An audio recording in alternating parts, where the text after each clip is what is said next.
Hello everyone.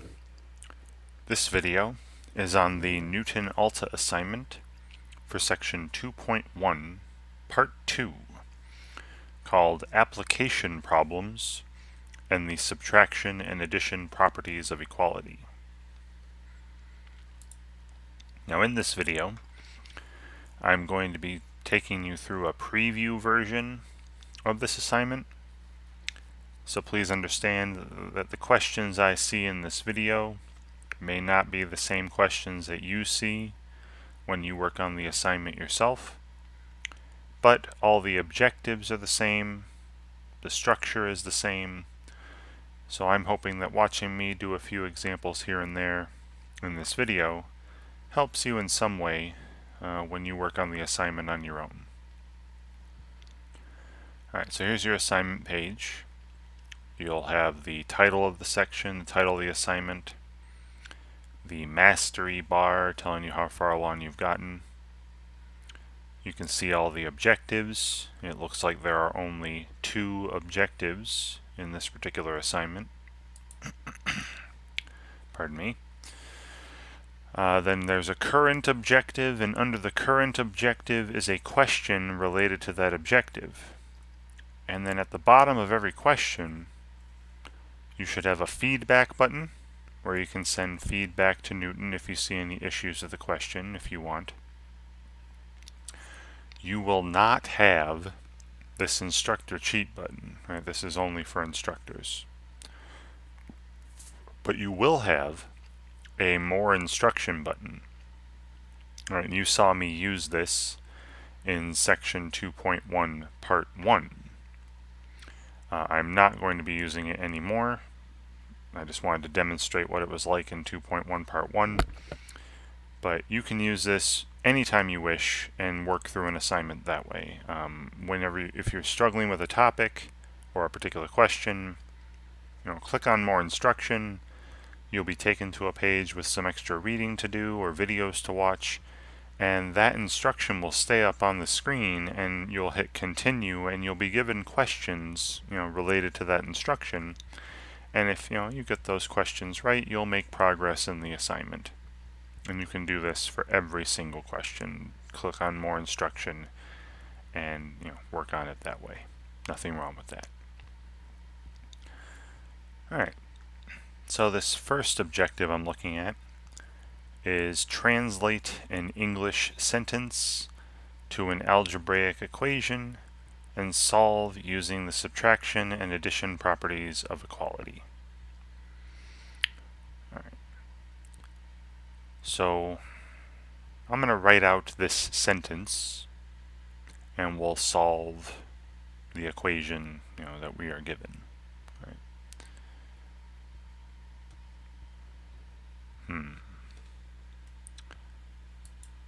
So the sentence we are given is the sum of negative 9m and negative 10m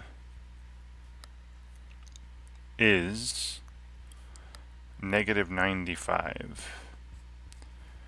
And we're asked to take most sentences in an introductory math course like this, a beginning algebra course like this, you should be able to pretty easily translate into math, a mathematical statement, an equation, or an inequality, but we'll see inequalities later. When you see the word sum, that means addition is happening. Alright, the word sum corresponds to addition. The word difference will be for subtraction usually. Product for multiplication. Quotient for division. Right?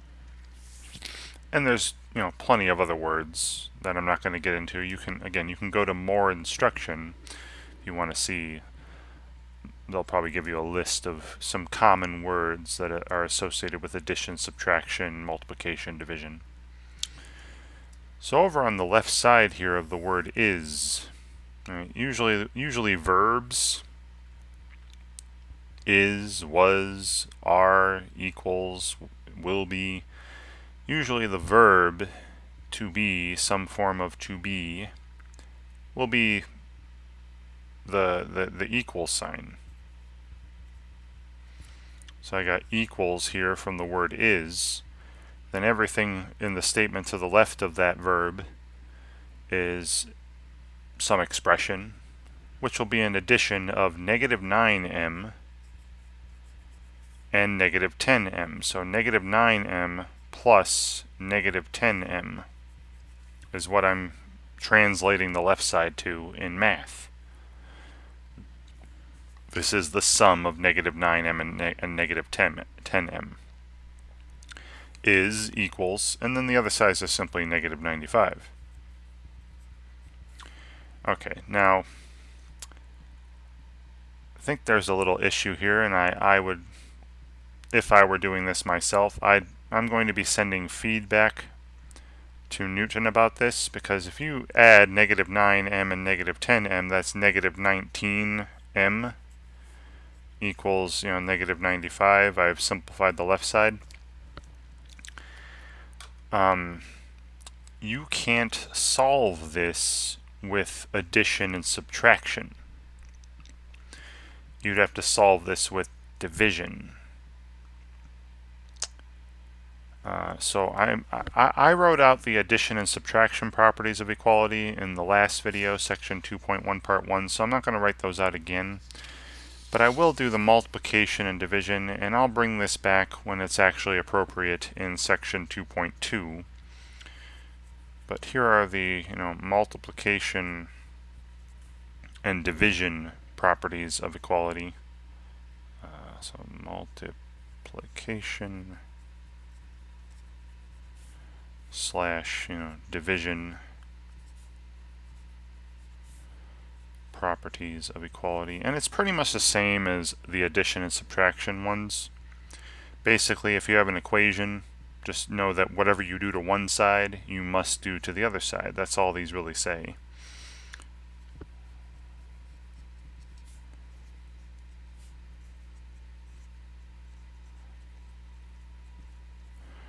So this is if you start with an equation, a equals b, and you have another number c that's not 0, okay, this property really only applies to non-zero numbers. Because multiplying both sides by 0, yeah, it'll still be true, but you'd have 0 equals 0. Now if you multiply by 0, you get 0 back. That won't be interesting at all. If you multiply both sides by 0, you basically just eliminate everything.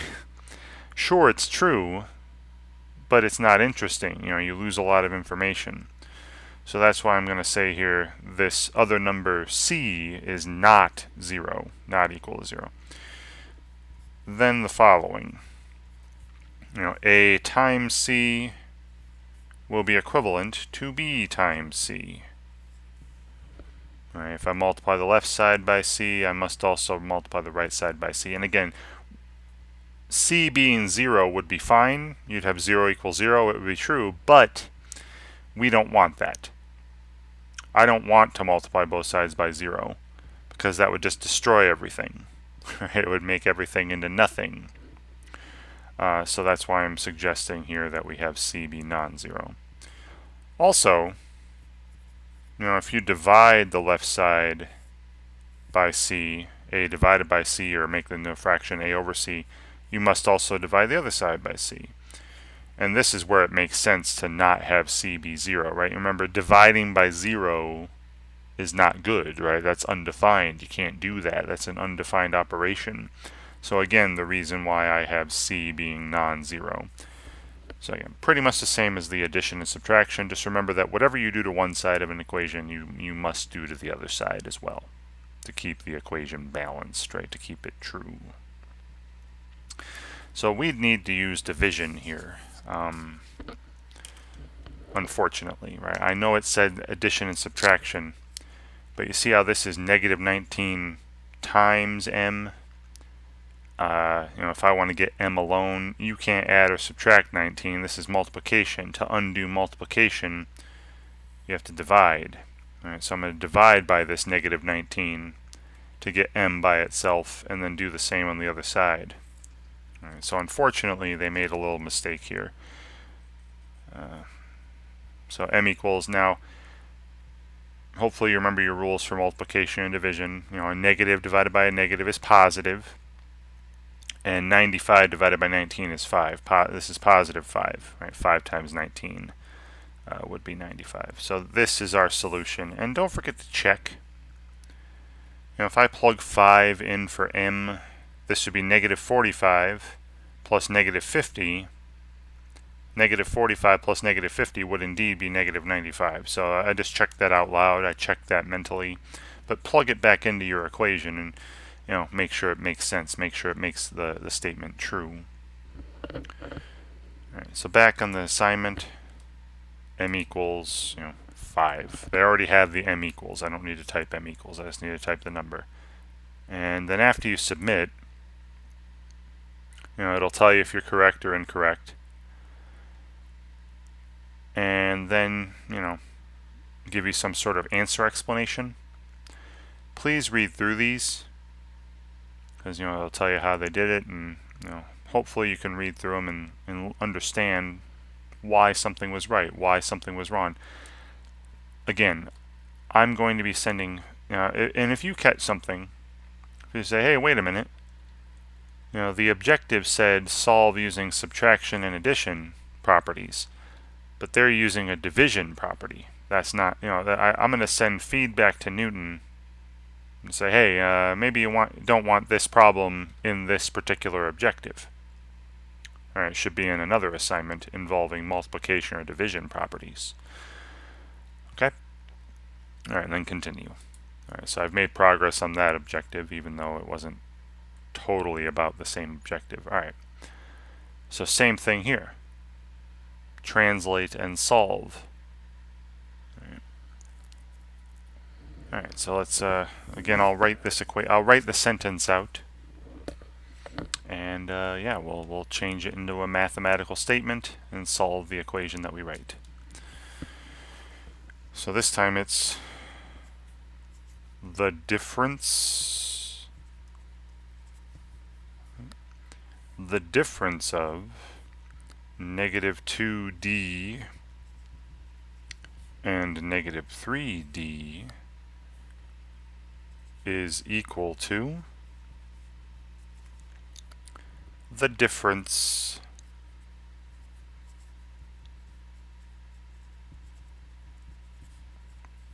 of 1/6 and 1/3. Alright, so I've mentioned this out loud in the last problem, but when you see the word difference or difference of, that means you're doing some sort of subtraction. Subtraction will be involved. And then of course, I hope this is obvious, that the words is equal to is the equal sign. So I have the equal sign for the words is equal to, and then everything to the left I'll put on the left. The difference of negative 2d and negative 3d. So that's negative 2d minus negative 3d. Right. There's a difference, subtraction. The first thing minus the second thing. And then the difference of, on the other side of the equal sign, the difference of 1/6 and 1/3. So I'll write that as 1/6 minus 1/3. Right. And there we go. Here's our sentence translated into a mathematical statement. Now, hopefully you recall subtracting a negative is just, like multiplying by negative 1. This is, negative 1 times negative 3, positive 3d. This is negative 2d plus 3d now, which becomes 1d when you add them, right? Combine like terms. And you saw this in my last video in part 1 of section 2.1. When you add or subtract fractions, they need to have the same denominator. So I would just multiply this 1/3 by 2 over 2. That'll give me a denominator of 6, and that way both fractions will have a denominator of 6.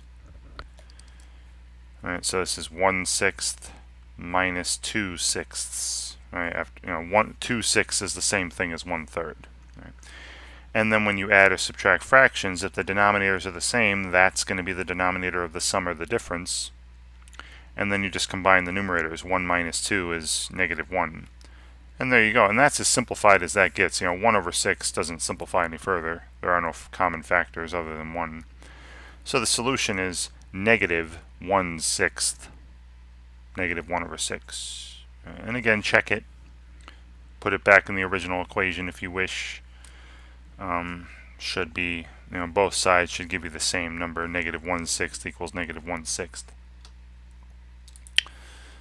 And that's what I'm doing back here. D equals -1/6, -1/6. Great. And again, please read through your answer explanations. Alright, so now we're jumping to the other objective, right? See how we haven't made any progress on that yet. So use the subtraction and addition properties of equality to solve application problems. Alright. So these are little tiny word problems. But you approach these the way you would approach any word problem, where there's some sort of unknown, something you have to solve for. So I'm going to do this, where I'll leave the problem up. Hopefully you can see this. Yeah, so hopefully you can still read the problem and see my paper in the lower right corner of the screen. It's pretty big. So yeah, so Ron's paycheck this week was $17.43 less than his paycheck last week. His paycheck this week was $103.76. How much was Ron's paycheck last week? So you read through the problem and then you ask yourself, what's unknown? All right, what are the unknowns here? What do they want? Or read through it. What are the quantities that they are asking you for? Well, hopefully in these early problems, they're only asking you for one thing. Ron's paycheck last week. All right, that was the big question. How much was Ron's paycheck last week?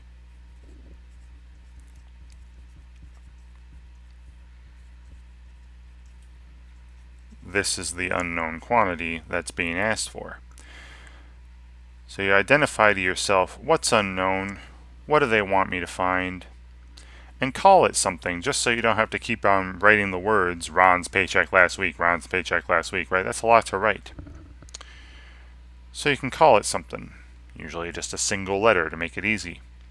Call it X, Y, or maybe something that, Ron's paycheck, P for paycheck. Maybe I'll call it P for paycheck. So every time I see the letter P, now I know that represents whatever Ron's paycheck was last week. And now I go back through, after I've identified my unknowns, what do they want from me, and I called them something, called them a letter, a variable. Now I go back through and do some translation. I use these letters I assigned, so I'm going to use this P for Ron's paycheck last week and translate some sentences into equations, translate into math like in the previous problems we've been doing. So again, the first sentence is Ron's paycheck this week was $17.43 less than his paycheck last week, and his paycheck this week was $103.76. So again, I'll write this out. Ron's paycheck. I'll write the sentence. I know it's on the thing there, but I'll write this out, and let's make this paper a little bigger. So here's the sentence again. Ron's paycheck this week which I do know, right? That's why I didn't put it in the unknowns. They told me that in the next sentence. Ron's paycheck this week was, right, there's a verb, is, was, right? And then, $17.43 less than his paycheck last week.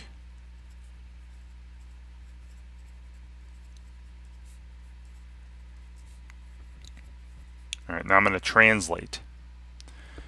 Ron's paycheck this week was, right? Again, was will be where the equal sign goes, right? Was, is equal to.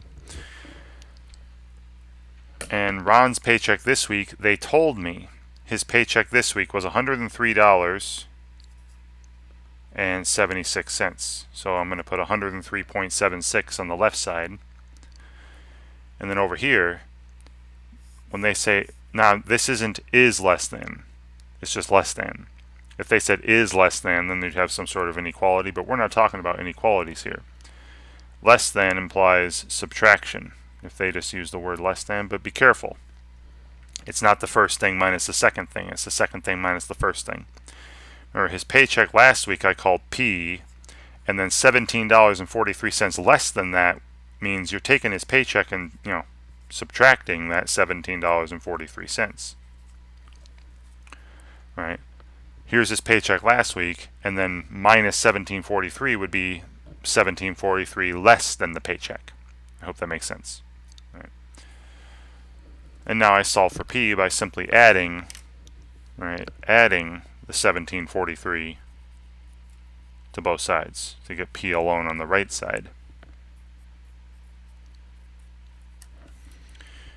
All right, so I have P alone on the right side equals, and then adding these up, the columns are lined up, decimal points are lined up. 6 plus 3 is 9, 7 plus 4 is 11, carry the 1.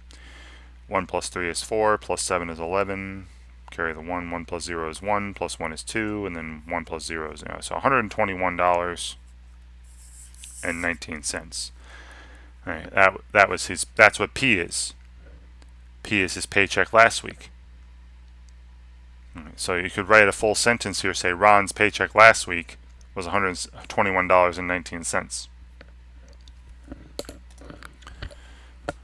But all I'm putting is the $121.19 though. Right? They have the dollar sign already, so I'm just putting the number 121.19, $121.19. Okay. And submit. Great. Yeah, they use a lowercase p. Right? Again, you can call it whatever you want. Right? Whatever the unknowns are, call them whatever you want, as long as you know how they relate to other things. All right, next question. So yeah, this is very similar, same objective, right? Some sort of word problem. So again, I'll put this up here where you can see, hopefully you can read the problem still. Right? It's just Bradley weighs, let me flip the paper over, sorry. So Bradley weighs 5 pounds less than his friend George. Bradley weighs 214 pounds. How much does George weigh? Well, 219 pounds. I mean, sometimes you can just think about it. All right. It's 219.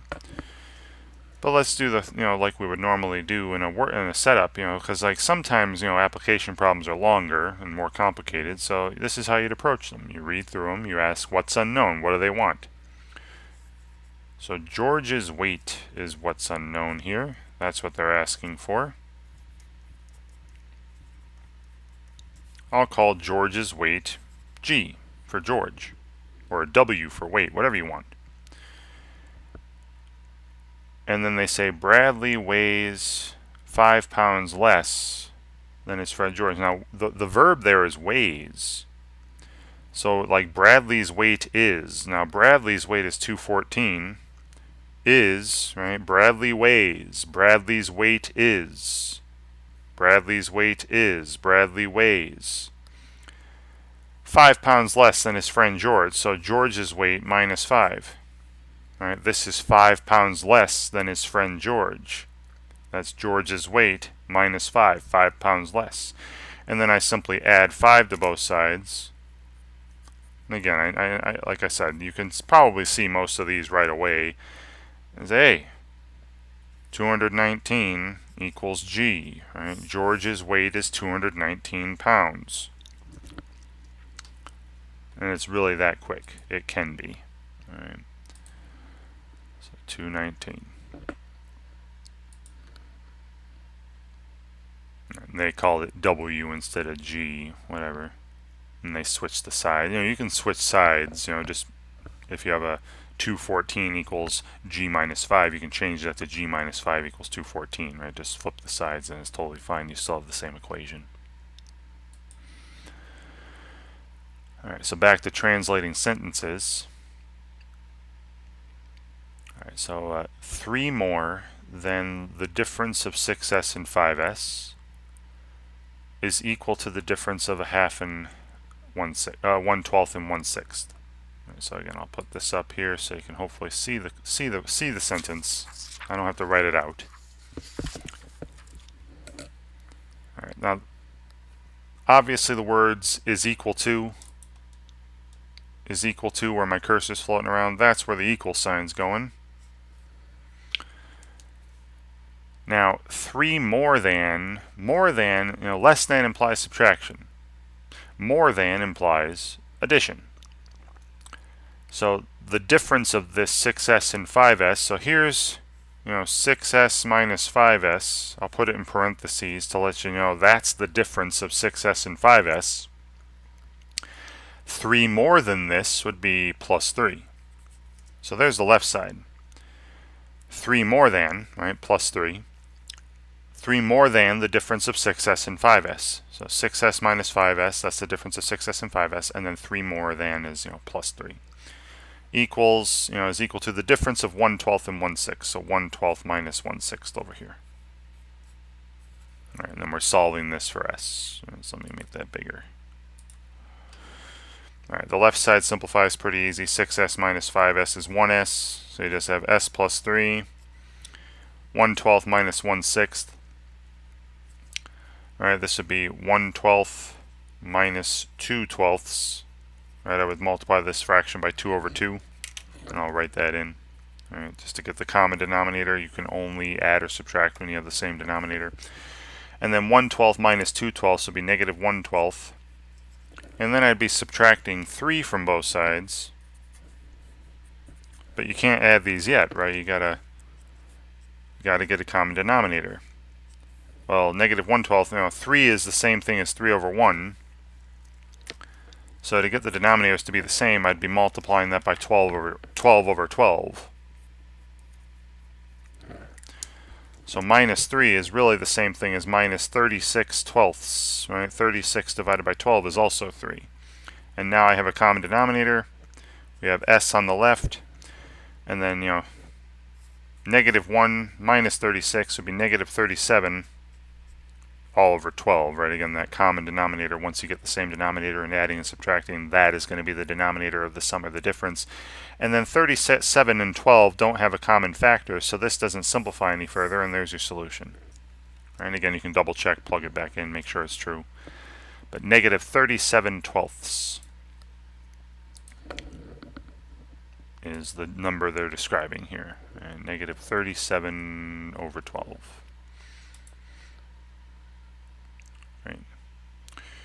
And again, please read through the answer explanations. Alright, so back to the same objective again. Looks like it's the last question. Usually these objectives, if you complete 4 questions correctly without getting anything wrong, you'll complete the objective. Remember, if you get things wrong, it'll back the progress bar up a little bit, and then you'll have to do more questions. So just try not to guess on things. Make sure you're doing more instruction, or, you know, double checking your work before submitting. Alright, so 3x less than 2 times the sum of 2x and 1 is equal to the sum of 2 and 5. Alright, so again, I'll do this where you can see the sentence. Now remember, is equal to is obviously going to be where the equal sign goes. Now 3x less than implies subtraction, but you're subtracting the 3x from whatever is being described after here. Now 2 times the sum, right? 2 times the sum. So this sum is going to go in parentheses, the sum of 2x and 1. Right? 2x plus 1 is the sum of 2x and 1. So here is 2 times the sum of 2x and 1. And then we're taking 3x less than that, right? So minus 3x. So here's 3x less than the 2 times the sum of 2x and 1. So we have 2 times the quantity, 2x plus 1, then minus 3x, that's the left side, is equal to the sum of 2 and 5. So over here is this 2 plus 5, or just 7. And then we solve this equation. Alright, so over here I'd be distributing the 2x, that's 4x plus 2. Then you still have the minus 3x equals 7. 4x minus 3x, you combine like terms, that'd be 1x, x plus 2 equals 7. Subtracting 2 from both sides, you get x equals 5. And there you go. And 2 times 11 minus 15, right? 22 minus 15 would indeed be 7. So this checks out when I mentally check it back in the equation, right? You should be checking your work. So x equals 5. Alright, and that should be it for that objective. Alright, so the rest of I should have just a couple more problems with applications, word problems. And looks like very similar to the other paycheck problem. So again, I'll just switch over here so you can see the problem and my piece of paper. Now again, a lot of these you can probably figure out without writing stuff. But it says, it's just like the one with the paycheck earlier, Ron's paycheck earlier, but this time it's John. John's paycheck this week is $9.23 less than his paycheck last week. His paycheck this week is $154.01. So just add $9.23 to that. All right. So $163.24 is his paycheck last week. $163.24. Now again, if I was doing this on paper, writing out equations, right? Say John's paycheck last week is what they're asking me for, right? John's paycheck last week. And again, I'll call it P for paycheck. And then reading through the sentence, they say his paycheck this week, which was $154.01, that's something we know, is, right? So John's paycheck this week equals $9.23 less than his paycheck last week, so P minus $9.23. All right. And then I'm adding $9.23 to both sides to get P alone. So P on the right here, and then again, like I said, this is 4, 2, 3, 2, 6, $163.24 was his paycheck last week, and that's what I've already typed in. Okay.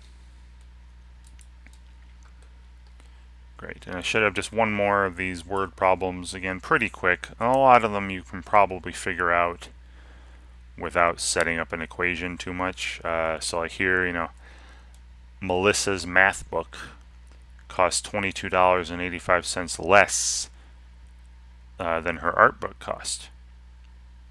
So her math book was $93.75. The art book would be more than that, right? This is supposed to be $22.85 less than the art book. So I would just add $22.85 to this. All right, now if I add $22.85, that'll be $11.15, $115, $116.60. $116.60 for the art book. Now again, let me set this up. All right, we'll set it up. We'll do do our due diligence here, and hopefully you can see the problem right up here.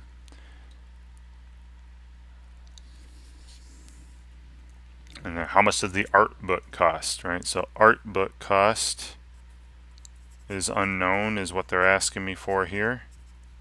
And I'll call this like C for cost, or you could call it A for art book, whatever, or X. Right? People use X a lot. And the statement, Melissa's math book cost, or the cost of Melissa's math book is, now we know the math book cost was $93.75. That was given to us. So here's Melissa's math book cost is equals, right?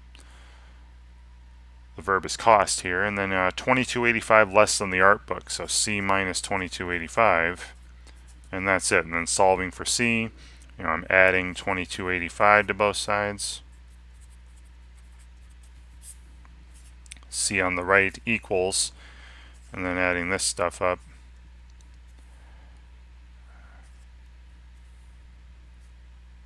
$126.60. Oh, no 1 carried there. No 1 carried. 1 plus 2 plus 2 is a 6. No need to carry a 1. Sorry about that. Yeah, so it's what I had earlier, $116.60.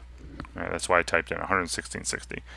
So I added better in my head than I did on paper, which is unusual. Don't take your time. Don't rush things. Right? Yeah. All right, and that should be it for this assignment, or at least this preview version of this assignment. Hopefully you understand what was happening here.